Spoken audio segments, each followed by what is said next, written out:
बिहार के एक गांव के युवक का नाम यूपीएससी में आता है, जिसके बाद पूरा गांव जश्न में डूब जाता है। यहां तक कि उस गांव में विधायक जी पहुंचते हैं और उस युवक का सम्मान किया जाता है। वहीं जब युवक की असलियत सामने आती है, तब तक पूरा गांव उस युवक पर हजारों रुपए खर्च कर चुका होता है। दरअसल बिहार गांव के शेखपुरा में एक युवक, उसका नाम रंजीत होता है।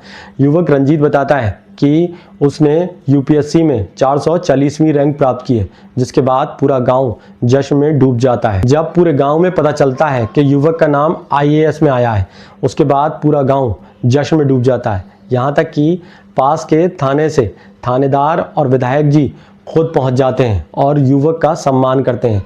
विधायक जी युवक को पहले फूलों की माला पहनाते हैं, उसके बाद उपहार के रूप में उसे सूटकेस देते हैं। वहीं पूरे गांव में जश्न का माहौल होता है। जगह जगह उसके लिए कार्यक्रम आयोजित किए जाते हैं। इसमें पूरा गांव कई हजारों के कार्यक्रम कर देता है और उससे मंच साझा किया जाता है।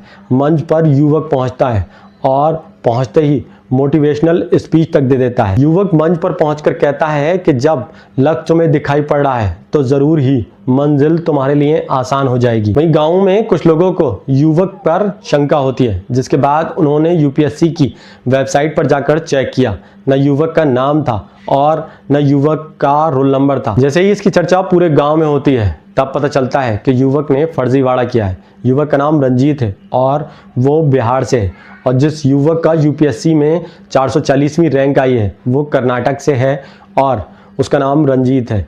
बल्कि युवक की फर्जीवाड़े की कहानी पूरे गांव में जब फैल जाती है, तब पुलिस वाले उस युवक को सभी दस्तावेज लेकर थाने बुलाते हैं। इस दौरान युवक गांव छोड़कर अपना बोरिया बिस्तर लेकर वहां से फरार हो जाता है। वहीं ये घटना पूरे गांव में अब चर्चा का विषय बनी हुई है, क्योंकि युवक ने कई हजार रुपए पूरे गांव के खर्च करा दिए और उसका नाम यूपीएससी में था ही नहीं।